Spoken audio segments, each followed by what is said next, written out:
We will get started. All right. Good evening, everybody, and thank you for joining us tonight for our first kickoff meeting for LC Coleman Park. My name is Bert Lynn, and I serve as the Capital Planning Division Director for Mecklenburg County Park and Recreation. I'm joined tonight by several folks on my staff: Katie Lloyd, Senior Planner; James Williams, Planner; and Darnika Waters, Planner, also with Capital Planning.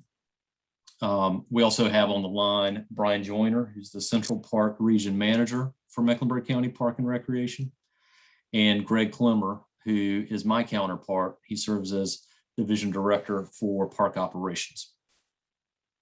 Next slide. I'm doing the slides. I can do the next slide. There we go. All right, so during our meeting this evening, we wanted to discuss how this project was funded, share some context and history of LC Coleman Park. Most importantly, we want to hear from you. So we have a series of questions and discussion items to share that will give you a chance to help us on how we go about improving LC Coleman Park. And we'll wrap up the meeting today with an overview of the project and our schedule moving forward. So I would assume that most folks here are much more familiar with Zoom than they were maybe 2 years ago, given the fact that we've had so many virtual meetings over the last 20 months or so. We do ask that during the presentation part tonight, you make sure that you are muted. We will have some time for discussion where we'll ask you to unmute.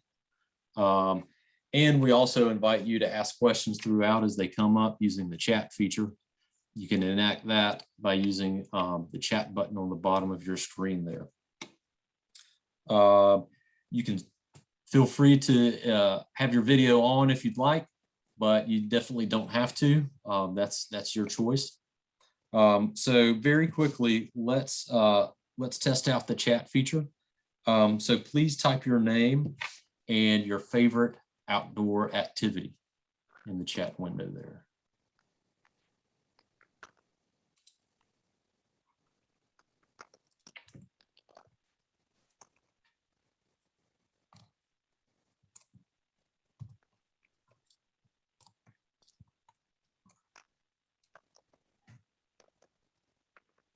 All right. Let's see, we got pickleball enthusiasts, swimming, some gardening, hiking. Oh, looking at the bug life, I like that.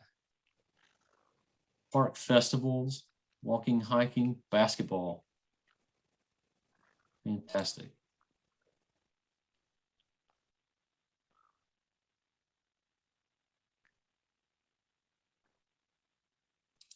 All right, there we go.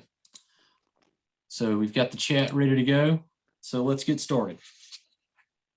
So last year, the Board of County Commissioners set aside $2 million as part of a broader equity initiative to use for reinvestment in park and recreation facilities. The funds that will be used to improve LC Coleman Park are part of that overall funding. Over the past 20 months, Mecklenburg Park and Recreation have been working on our new Park and Recreation Master Plan. One component of the plan was a full inventory and assessment of all of our parks, greenways, nature preserves, recreation centers, and other department facilities. As a result of the assessment, each park and recreation facility was ranked either good, acceptable, or poor. We plan to focus our future investments into the parks and facilities that received a poor ranking. We completed an inventory and assessment of over 250 Mecklenburg County Park and Recreation facilities. This provides us with a snapshot of the current conditions for every facility. This assessment will be updated every several years, and over time, it will be used as a tool for benchmarking our progress and prioritizing investment and reinvestment in our facilities. This process will provide us with an improved method for accountability by getting eyes on all of our facilities on a regular basis. After the inventory and assessment were complete, the results were compiled and sorted into a summary sheet based on the park classifications that we have in our system. This image shows a summary of our neighborhood or local parks. And as you can see, LC Coleman received a D grade, which in our eyes is a poor ranking. LC Coleman received a poor ranking for a number of reasons. Accessibility and circulation to and through the park is difficult given the slopes within the park and the fact that some of our paths existing right now are paved while others are not. The age and condition of some of the park's amenities require them to be replaced or rebuilt. The tennis courts on Onyx and Excel are a great example, along with some of the structures in the park, the shelter and the restroom structure, and the ball field could use some upgrades as well. We recognize that LC Coleman Park holds great potential, so our goal is to bring that potential to reality with your help. We found in our overall assessment that a number of our larger community and regional parks have been well maintained, but many of our older neighborhood parks are in poor condition. LC Coleman Park is one of 3 existing parks that received reinvestment funding last year. This year, additional funding was allocated for reinvestment in an additional 8 existing parks. We anticipate our next round of capital improvement plan projects to include further reinvestment in our existing neighborhood parks. So I wanted to start with a really quick overview, and then we'll talk in a little bit more detail about our schedule moving forward. So tonight begins kind of our input process. Over the next couple of months, we'll start to use the input that we gather to generate some concepts that we'll share with you early next year. Based on the feedback on those concepts, we'll develop a final plan and bring that back to everybody in the spring for final approval and alignment. Over the summer, we'll complete the drawings, we'll get our permits, start construction in the fall of 22, with a completion and a celebration in spring of 2023. And if you're trying to take notes, we will post both the recording of this meeting and a PDF of these slides on the on our project website, and we'll share that link in a little bit. So with that, I'm going to pass things over to James Williams, who is the planner assigned to this particular project, and he's going to take us through a tour of the park. But first, we're going to do a quick poll question. So you should see a pop-up window, and we want to know how many of you have been to the park. And so we'll give you a few minutes to look at that. We've got a couple of other poll questions that we'll get to a little bit later. And we'll be able to see live results kind of as they come in. But it looks like so far, the vast majority of folks on the call are familiar with the park, have been to the park. Our online results so far, we've had several folks who have not been to the park, but are starting to get engaged with it.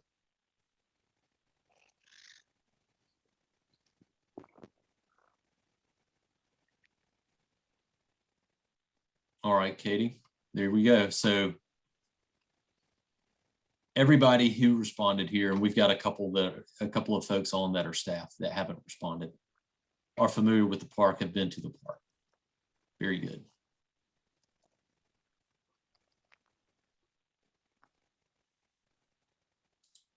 All right. So with that, I'm going to turn it over to James Williams. Thanks, Bert. The park was dedicated on August the 7th, 1979, and it was 11.46 acres. That's an image of the park today. Today, with the additional land assemblage, the total acreage of the park is 19.6. Some of the growth has happened. If you look north of Estelle Street, and which backs up to those residents off of Remington Street. And also we've been purchasing some smaller lots. They're about 1/8 of an acre that links to some of the side streets. Coleman, the park was named, of course, after L.C. Coleman. Coleman was a strong park equity advocate. L.C. would drive residents on a tour bus to other sections of Charlotte to showcase park disparities on the west side. So he was very adamant about, equal opportunities and access to parks. He also was the president of the Northwest Community Action Association. And Maddie, that was probably a forerunner of some of the things that were happening on the quarter. But he was very instrumental in some of the activities that happened. And we are honored to have the presence of his daughter, Lynn, this evening, who is participating in the meeting. The 1979 plan, which we'll sort of look at real quickly, it was done by architects Benton and Hobson. And if you look at it to orient yourself, the ball field is still in the same place. And it followed, this sort of development pattern from 1979. At the time, they had the program was basketball courts, 2 courts. They had 2 play structures, one on the lower end and one at the upper end. They also had a restroom pavilion amphitheater. And I'm sure the architects were excited about that facility. 4 tennis courts, an overlook, and they had a caretaker's office. So it was kind of neat that we got that much. And of course, it was from advocacy of LC and the community to get, these opportunities in the park on the west side. They had 2 playground supervisors that would program the park. And at this time also, Park and Recreation was with the city of Charlotte.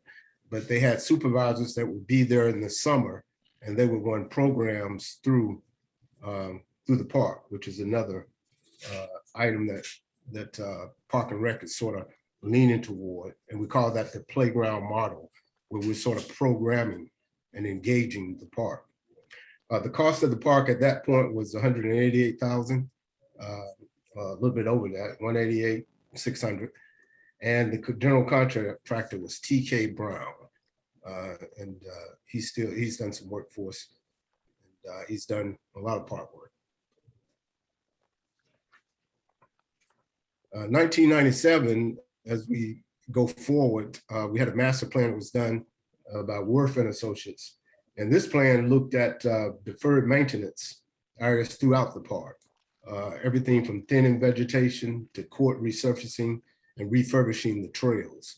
And again, you can see the similarity of the uses, how they work. The one thing here you would see is that Aunt Street and Estelle Street did not connect at this point. That was something that happened later. And that allowed for connections throughout the community other than just going to Beattisford Road.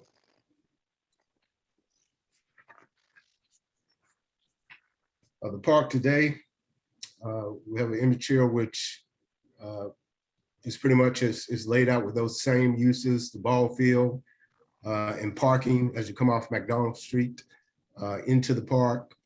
You also see the basketball courts where they are, 2 basketball courts. Off of that, the site slopes down and you can see the shelter and the playground area, which is sort of in the center.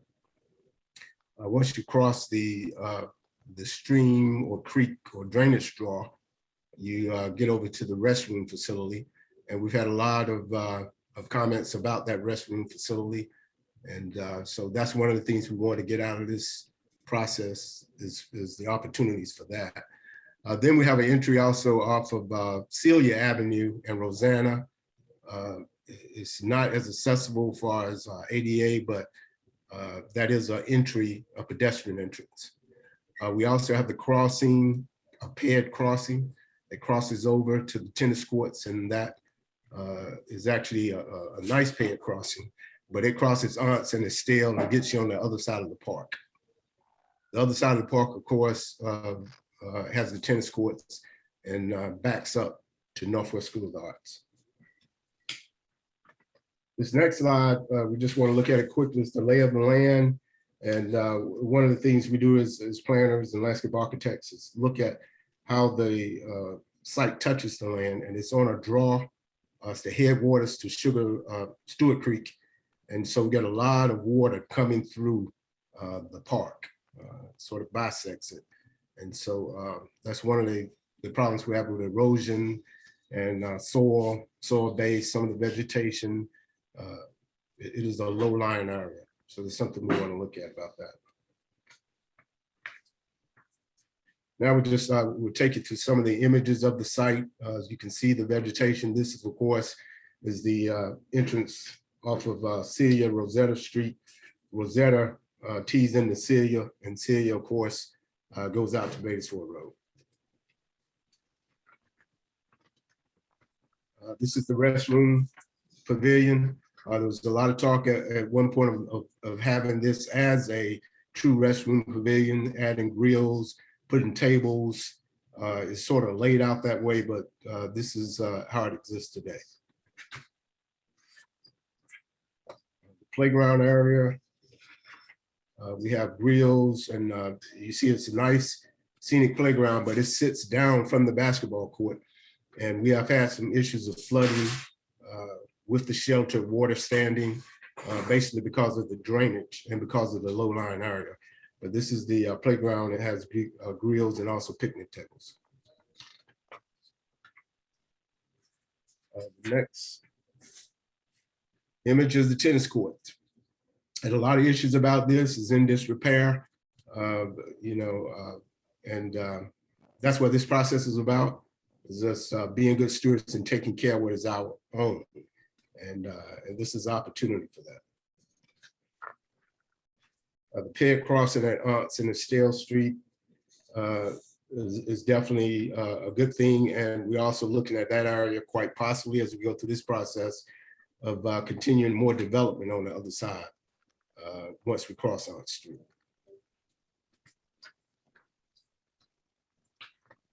Basketball courts is used a lot. It's a destination for court space when guys want to play the court. And we have good news on that. We have some funding to resurface the courts. This is outside of our park funding for this particular one, but some additional funding have come up where we'll be able to do that.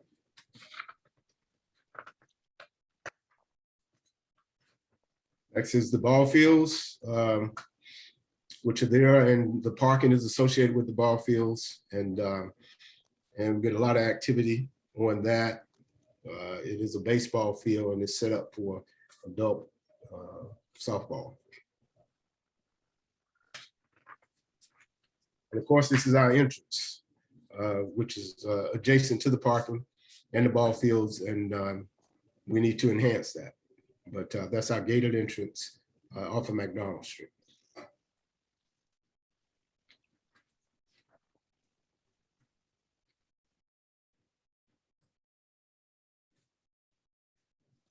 All right, so we're going to do another quick poll with you guys. Since everyone that participated before has visited the park, we wanted to know how often do you visit? Is it daily, weekly, monthly, yearly? Maybe some people that joined later might be a never, but it sounded like most of the people on have visited at some point. This just gets us a good idea of how often you're out there, how often you have eyes on the park, and how often we expect people to be out there. Looks like we have 9 people participated so far. We had 11 in the last poll, so there might be 2 more people. Hey, can I add a comment on this question real quick? Sure. So this question, this is William Hughes, and this question, I wish I could have added comment to it, because here's the thing, I don't go to it because of the condition that it's in currently. I don't go to it. If it was in a better condition, if it was in the condition that I wish it was in, I go to it all the time. But I never really go to it because of the condition that it's in. So, you know what I mean? So it's kind of, I don't know what the information is being used to what type of decision is being made based on my answer. So I didn't really know how to answer that question. So I wanted to add context to it in this conversation. But, you know, for what it's worth, I don't really go to it that often. I like the park. It has incredible potential, but I don't go to it nearly as much as I would if it was what we are, you know, imagining it to be and what we're going to make it to be. That's a fantastic point. And we would hope that after some of these park improvements, we could ask you the same question and we would have a very different response from you guys.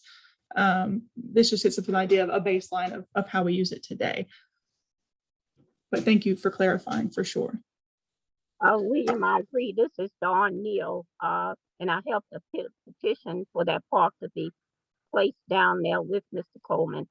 And it used to be utilized a whole lot more. The lighting was one thing, that it gets the darkness and the way it's set back off. So that started having people to not go as much, not feeling the comfort zone. But I do believe if they bring it back to life or in this originality to get just as much, because it used to be games down there the kids could play, basketball, the community could get involved, even others who didn't live in the community that just wanted to come through, because for it to be a community park, it had just as much to offer as Freedom Park. So I believe we can get that back again, but due to some of the grass growing up and it being dark, not feeling in a safe atmosphere, which you have in the children there, and the changing of the daylight saving time, it has affected it. So she's gonna get she probably stuff up, right? Pamela, I'm not sure if you're talking, but you're breaking up for me.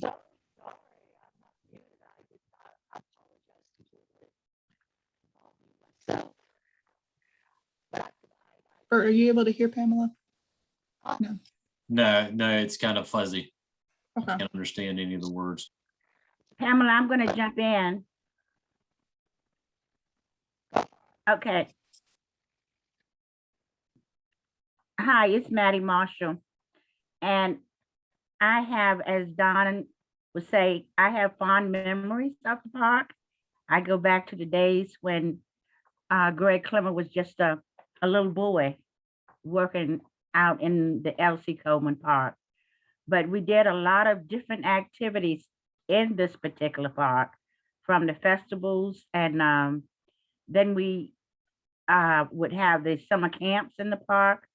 At that time, Park and Rec, they were funding summer programs in the park at that time. The tennis courts were used on a regular basis. We had the tennis association would come over and teach the young children how to play tennis. So that was kind of weekly. Another fun thing that we would have in the park, and that had to do with the arts in the park. So it was a lot of things going on. And we do recall when Ballpark Franks, they came out and did some extensive renovation to the ballpark, the ball field there. And one thing that we are blessed with is the tree canopy in the park. So that's that natural growth there, but it needs to be maintained. We have a lot of overgrowth that we need to take care of. And a lot of damage was done during the Hugo period. And that had just never came back again, to correct those particular issues. So as William would state, there is a lot of potential for this park. As I say again, I thoroughly enjoy the greenery. Thank you. We're going to go ahead and move on to the next slide so we can start writing down some of these ideas. Just to give you a quick recap for anyone that's called in, most people visit either yearly or monthly, with a few people visiting weekly, but nobody answered that they visit daily to the park. So, Bert, if you can go to the next slide. What we want to do here is, this is kind of just a question to start the conversation, but you guys have already jumped in and started providing some awesome feedback. But what I'm going to do, Darnika and I are going to capture what you say or what you type into the chat so everybody can see it and respond off of that. So if anyone wants to type into the chat or to speak now, if you want to tell us one thing that you would like to add to L.C. Coleman Park, what would that one thing be? I would love to see a bike trail to go through the park. Right now, our only bike trail to travel parallel to Beatty'sford Road goes down Jennings. And that's a long hill down and a long hill back up. I couldn't do that even in my youth. Well, I could do it when I was a kid, but I couldn't do it anywhere close to now. But I think if we could have a bike trail that comes towards this park, it goes through the park and then travels through Washington Heights, it would be a much easier grade for people who don't want to pull a long, tall hill.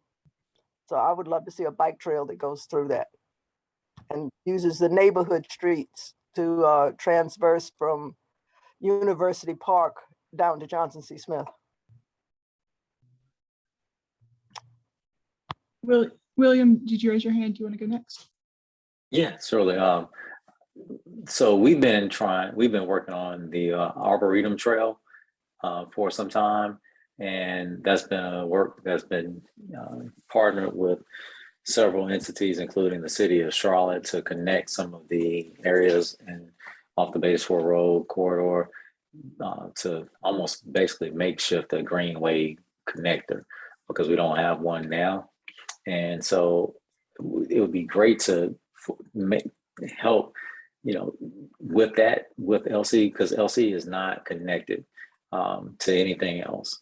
And to Ms. Thelma Byers-Bailey's point, a bike trail would help do that. Some signage would help do that off of Beatty'sford Road. So right now, Waddell Street Park has a little bit of connectivity now. We're doing some things with Andrew Terrace down in McCory Heights. And so what we're trying to do is really reconnect these communities that have been disconnected by highways and such. And so this would be a great way to start along those lines by tying Washington Heights back in that way with LC Coleman. So signage, bike walk lanes that are identifiable from Beatty'sford Road that cross back over Oak Line and Beatty'sford Road.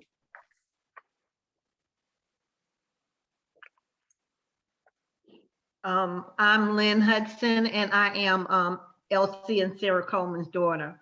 And I thank you for, for funding and getting this project going. I have a lot of different things that I've written down to add, but I'll kind of join two things together. I like the fact that the park was a manned park and had somebody to help with programming. And so I would like to see that again. And because it's right there in between Northwest School of the Arts and University Park School of the Arts, I would love to see an arts component. I know that it did have an amphitheater at one time, and there could be bands, playing there, and there are a lot of things that can happen if we have some arts and have an amphitheater.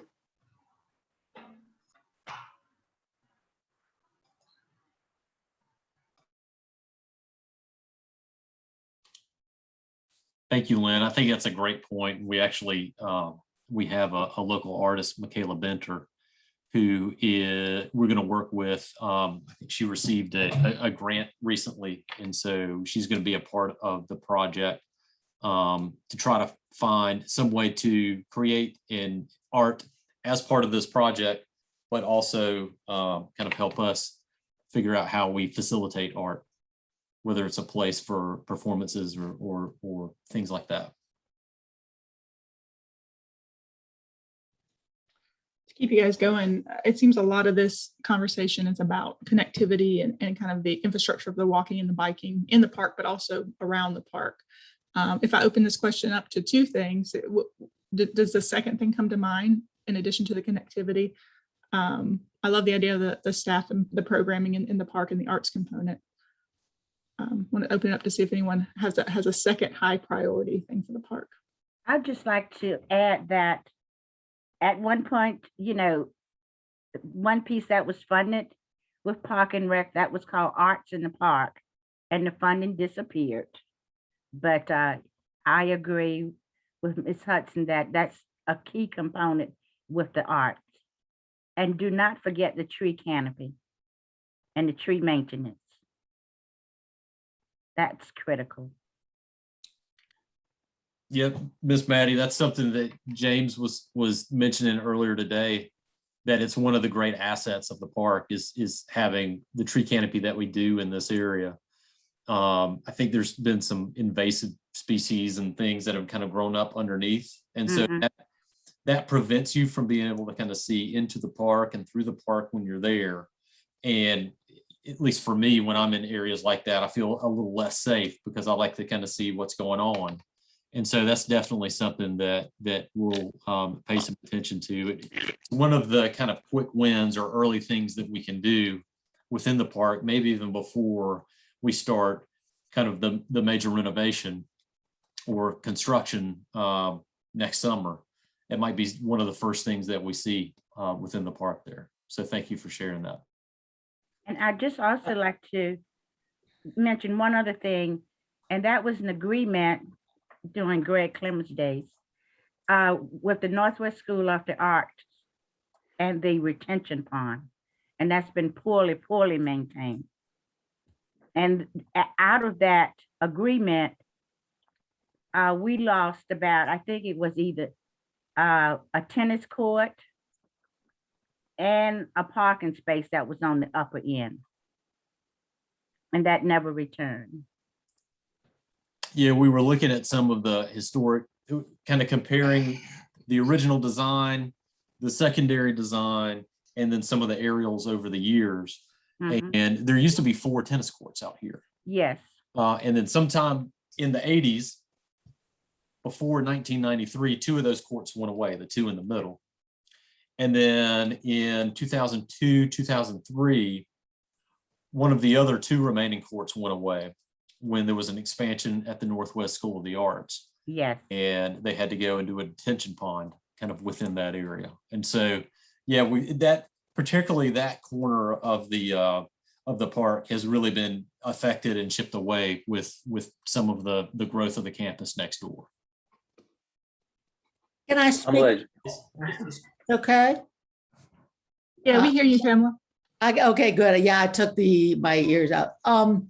I'm speaking very much as a historian of Charlotte, a bigger sort of picture, who has an interest in the West Side, whose son actually went to Northwest School of the Arts. And I just want to say that this conversation, in my mind, makes it clear the way that this park, if done properly, can start to mitigate some of the harm that has been done to the West Side over the years from various developments. You talk particularly about connectivity and the ways in which both urban renewal and highway construction destroyed a lot of the connectivity on that part of Charlotte. And also, I think environmentally, of course, if you look at the West Side, if you look at the work that Clean Air Carolina has done, the air quality is not great over there, in part because of the number of industrial firms that have been allowed to locate there for the same reasons that the highways came through there.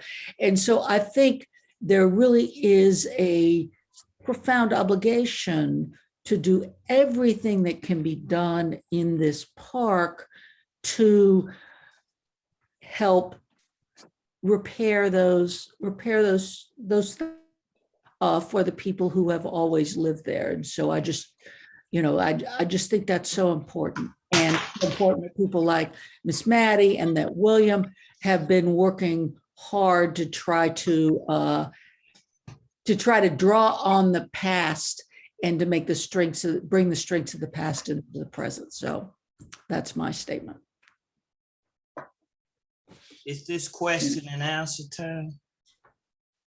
Am I able to speak? I'm not sure if you're able to hear me. Yeah, we hear you. Yes, we can hear you.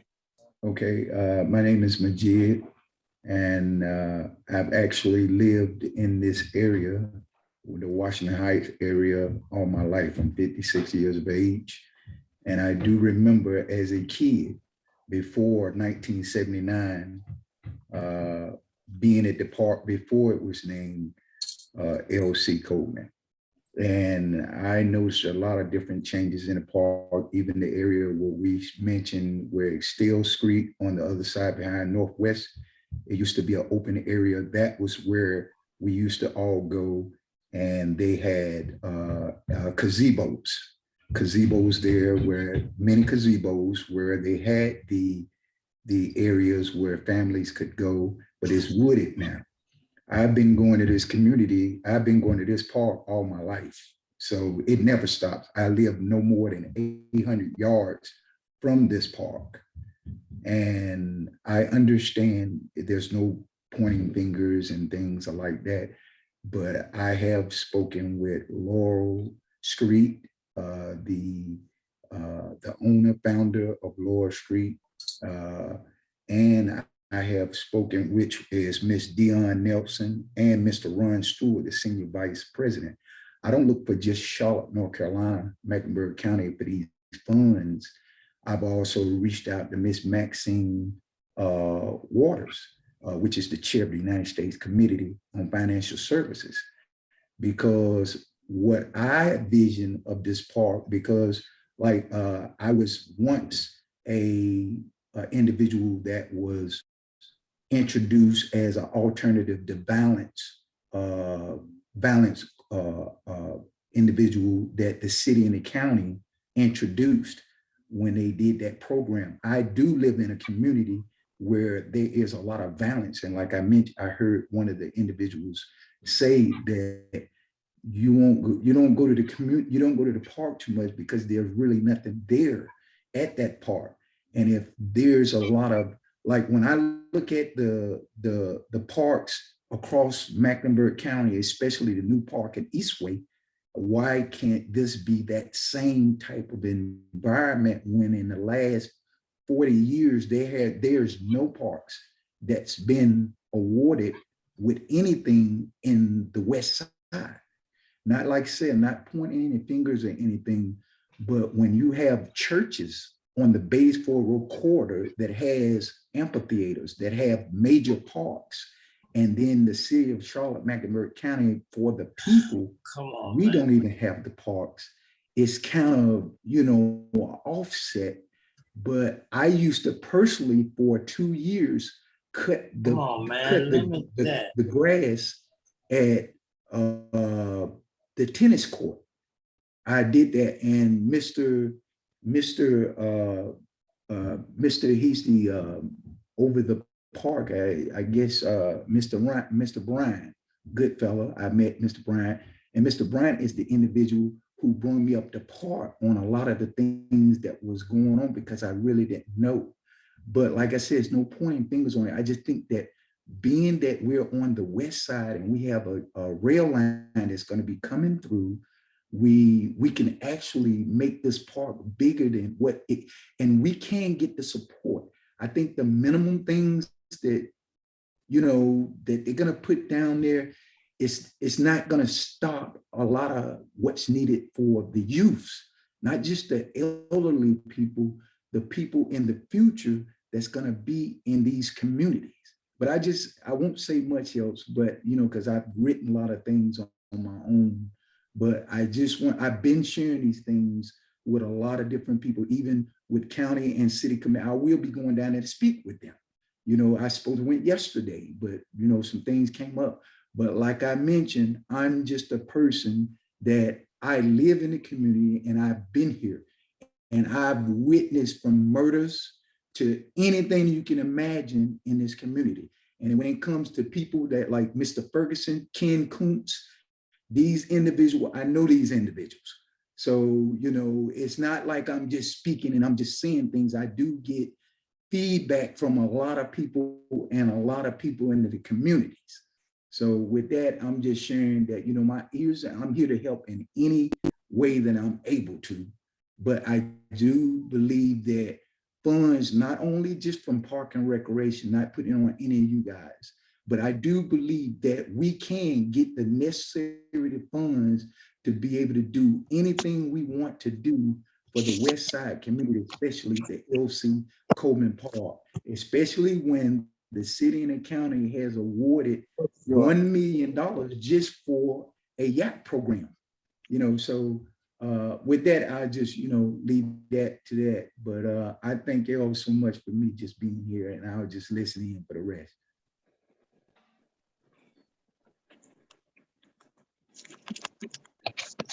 Okay, I'm gonna, we've got a lot of comments on this, so I'm gonna go ahead and clear this. I've saved all of this and it's also in the recording.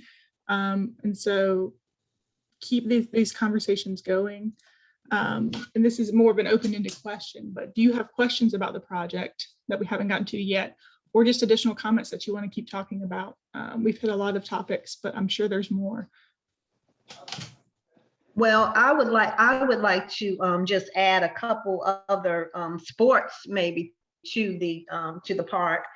Soccer, I'm understanding that it could be added to the baseball area. I'm not sure, but soccer and pickleball. That's a new growing sport, so that might bring some different people around.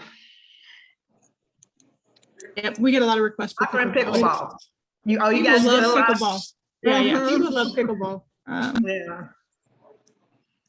I What I agree too with understand, pickleball brings a lot of new, fresh energy to wherever Right. it is. Mm-hmm. That's true.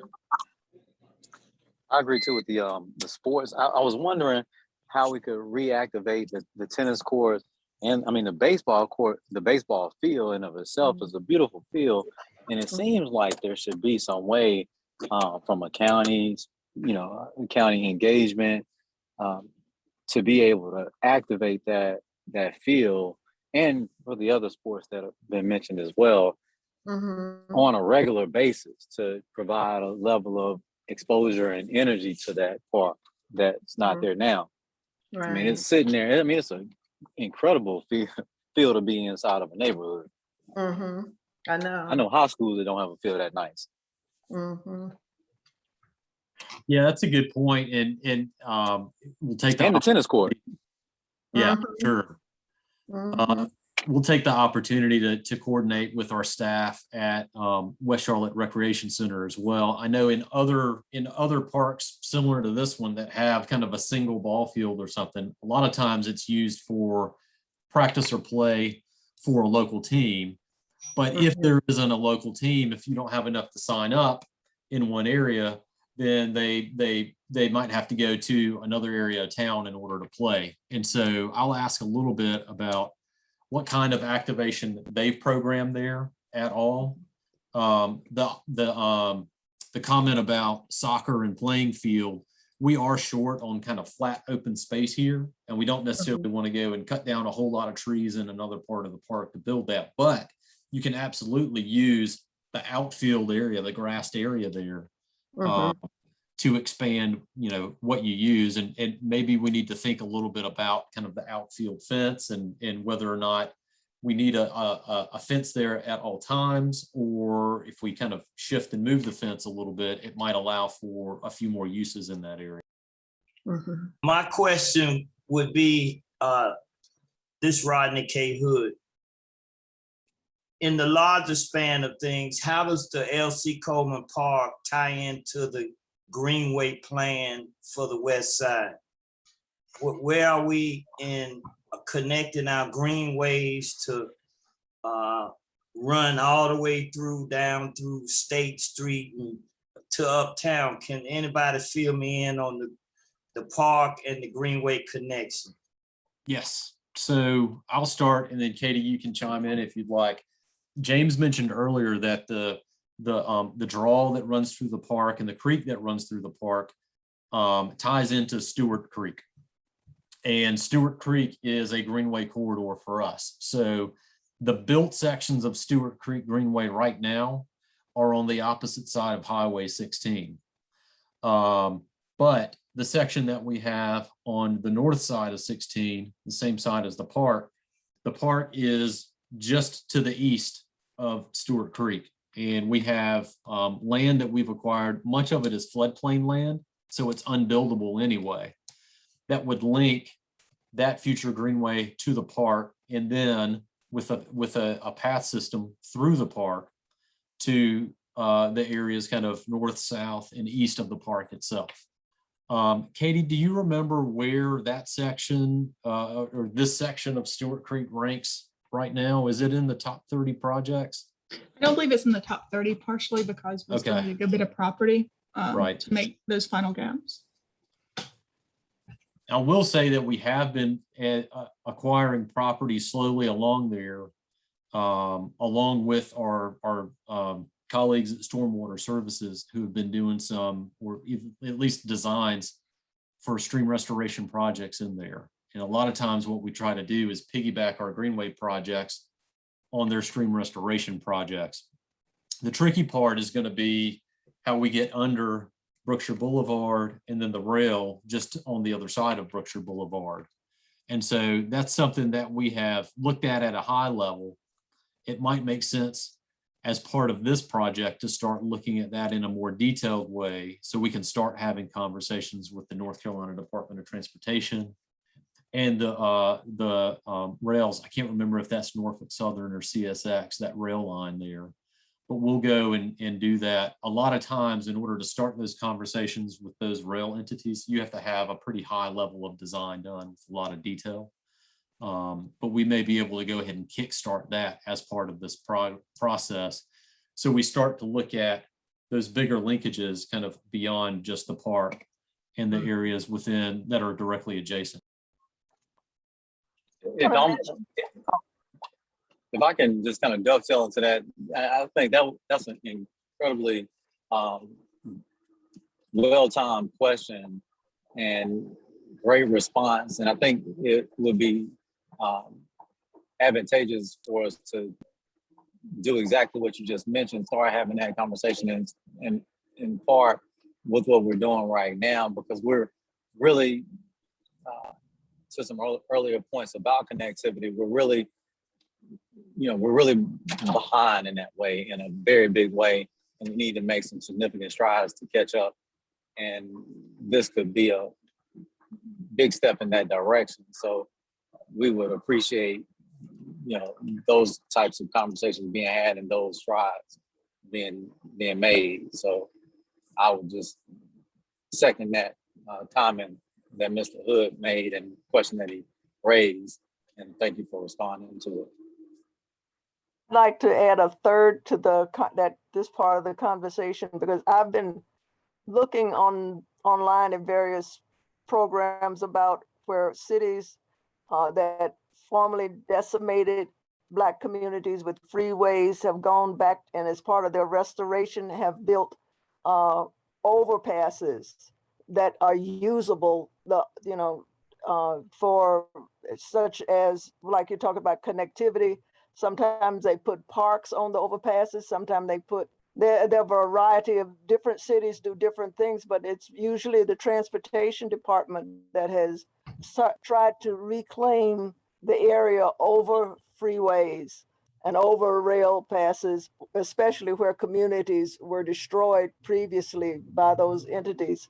And I think that would be, if we could get transportation department and other entities, federal government entities, involved in thinking of a way to use the area above those to make the one side of that from the Wesley Heights community connect to the community on the other side of the freeway. That area could be used for building, it could be used for park, it could be used for footwalk. We could use a variety of things if that area was expanded and reclaimed for use. And I completely agree with Dr. Byers-Bailey. Again, I think what I was trying to say earlier in part is this is just not just your average park. This is an opportunity to make a difference in a community that frankly has been treated very badly by city and county government over the years. And as a result, I think if one is able to think more broadly, not just, oh, well, we'll fix the ball field, we'll pave the tennis courts and we'll do that. That just seems to me the appropriate way to deal with something, to deal with a place like this in a place like this. Yeah, this is Ron Ross. I can make a few quick comments. I agree with the comments in regard to, connectivity. That's surely needed. Again, there needs to be a little bit more accessibility, increased signage, the abutting streets and so forth from the Beatties Ford Road that would be more user-friendly and having a presentation for the park. Also increasing the parking.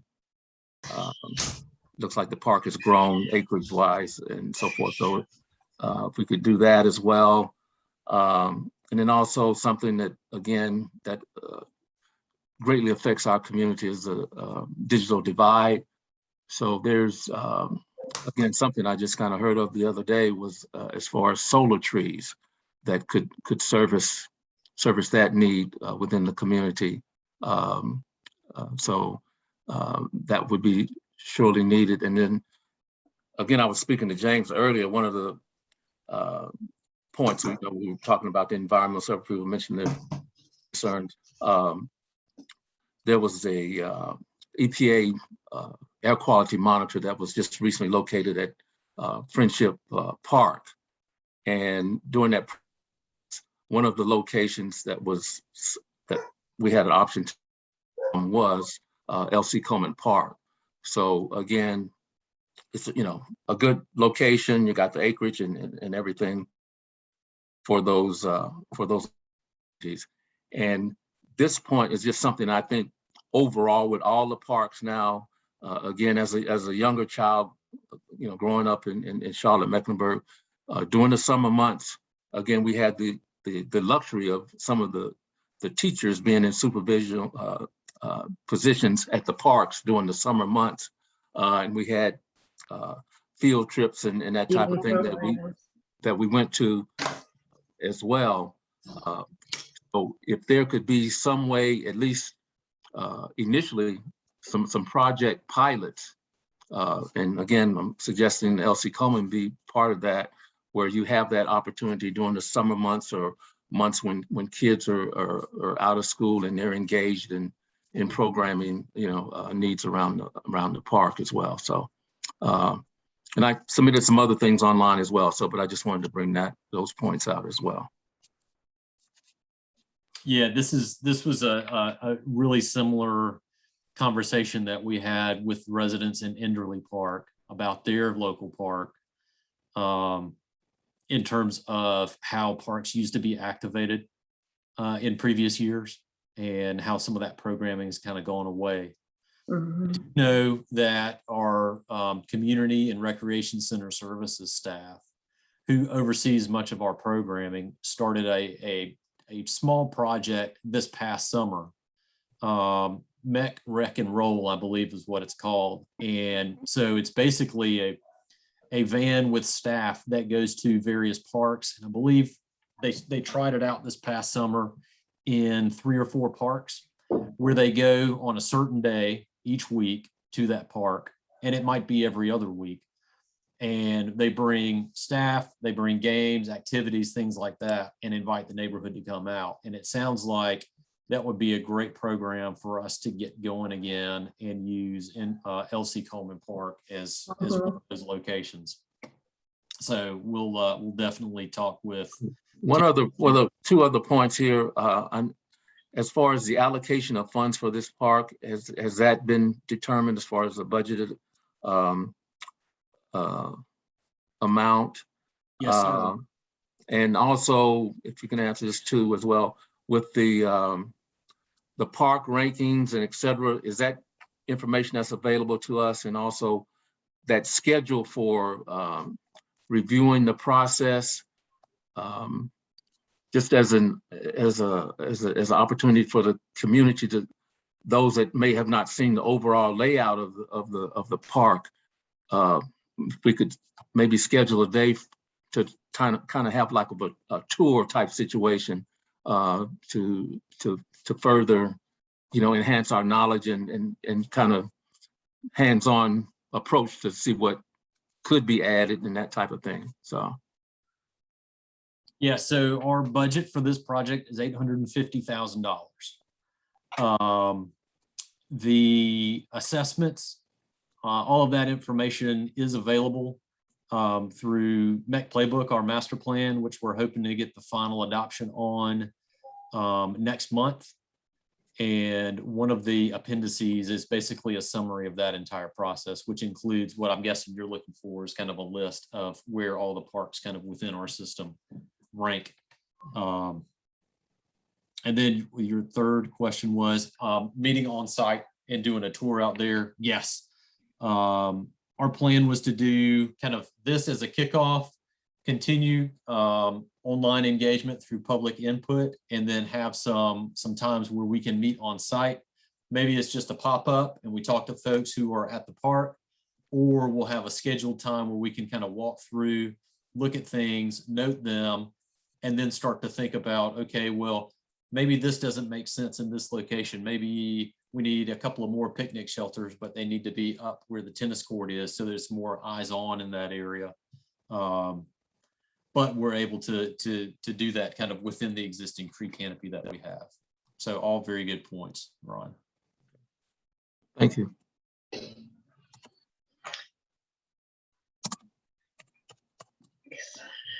So Brett, I'm going to clear the drawings if we want to wrap up, and we can stay on for more conversation.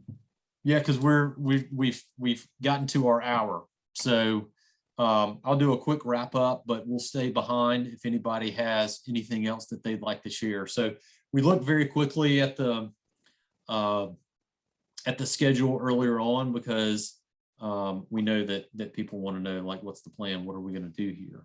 So over the next couple of months, we'll start to generate some ideas, some concepts, and we'll share those with everybody in the spring or in early 2022. So probably January timeframe, just after the new year.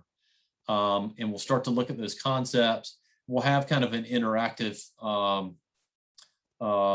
budget process as well, where you can help us kind of figure out how we allocate the dollars that we have for the project on the amenities that we're going to do, whether we're upgrading and updating the amenities that we have or adding new amenities. We'll finalize our master plan in the spring and start our full design at that point, and then go through permitting and bidding, starting construction next fall. I will say that James mentioned earlier, we've got a partner who's going to help with refurbishing the basketball courts at the park now. Those will be complete, and that process will be completed in the spring next year. Some of the other things that we talked about as well, some of the clearing of the underbrush and the invasives and things like that, that's something that I would say we could start earlier in the spring next year. And then the full construction would begin kind of late summer, early fall of 22, and would be probably a 5 to 6 month process, allowing us to start using the park again in the spring and rolling into the summer with some programming and further activation. So I'm going to put our contact information up here. If you want to get to Greg or Brian, you can contact us and we'll get you in touch with those groups or those folks on the operations side. The QR code here goes to our project website, not only for LC Coleman Park, but the other parks that we're doing as part of this reinvestment program. And then I think, James, I think your information is on the website right now on the public input page, right? Yes. Okay. And also perfect. Katie. Yep. And then with that, that's kind of all that we have in terms of programming tonight. We very much appreciate your time and the discussion that we've had, and we look forward to seeing you in person here, maybe with masks for a little bit, but hopefully soon without masks, and get moving on this project. We're really excited to get going on it. Yeah, it was good discussion. And I too want to thank everybody. We look forward to continuing engagement and just keep the word out there. Mhm. There've been a couple questions in the chat. Someone asked what the classification for the park was, and it is a Mhm. neighborhood park or a local park. Right. I did see another idea come in for a walking or running track around the softball field. I love that idea. They don't want to leave. I know. Well, I mean, we can hang out a little bit longer if you want. I said, they don't want to leave. But see, that's neighborhood park. It just that's unique how it got started, I think. I think so too. Yeah. Yeah. There was. I guess I would ask. Go ahead. I guess I would ask, given some of the robust thoughts that we have around making this a bigger and better, than just because $800,000 won't do what we're talking about really doing to blow this out of the water and make this, get this to where we were talking. So what partners do we need to, where do those partnerships lie? What connections need to be made to look for get additional funding in the city of Charlotte? What type of contacts are going to be made in the interim connections, should I say?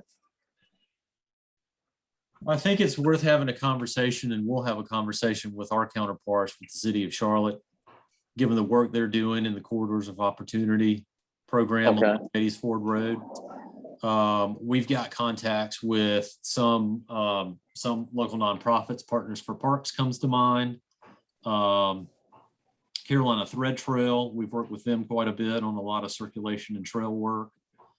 I know the Knight Foundation is active on the west side. I don't know where their realm is, but we can reach out to Charles Thomas with the Knight Foundation and talk with him a little bit. And then, potential future county funding, I wouldn't rule that out either. We are in year 4 of our 5-year capital improvement plan right now. And once our master plan is approved in the next month or two, we'll be using that to build our next 5-year capital improvement plan. So I think that's something else that we can continue to kind of work toward and advocate for. Sounds good. Thank you so much for your response. And thank you for your time as well in the presentation. Our pleasure. We're ready to get moving and bring the park back to where it needs to be. Yes, and that question would be, yes, what is the closest existing built greenway trail? How far are we from anyone? Because for about 20 years, they've been saying we gonna get a connection to the Mallard Creek area greenway. How far are we from any greenway? Yeah, the problem with where the greenways are right now is they're all on the other side of some kind of a major roadway. So you've got existing Stewart Creek Greenway that's on the other side of Brookshire Freeway. Less than a mile. It's less than a mile, but you've got that major infrastructure that we've got to figure out how we cross, right? To the north, I don't know of anything that we've got built to the north right now. To the east, it's going to be a project that's currently in design, which is Irwin Creek Greenway, but that goes through Nevin Park and Ribbonwalk Nature Preserve down to Allen Hills Park. That's on the opposite side of Interstate 77. So I would say if I had to look into the crystal ball, the hardest part is going to be figuring out how we make that connection. Once we make that connection down to Brookshire, that's when we open up into existing Stewart Creek that runs into Fraser Park and runs to the west side of Uptown. Okay. That's going to be, that's the heavy lift right there. We may have an opportunity sooner than that to extend north along Stewart and increase accessibility to the park, and then ultimately to the Beatties Ford corridor, to the neighborhoods just to the west of the park and kind of northwest of the park. All right. Thank you so much.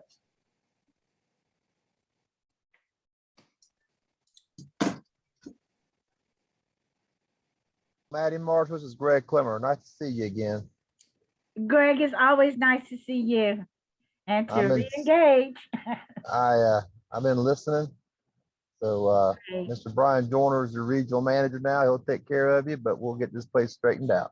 Thank you so very, very much.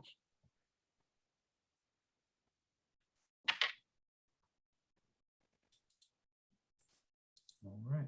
Good night, everyone. Okay, All good right. night. Thank you again. Thank you all.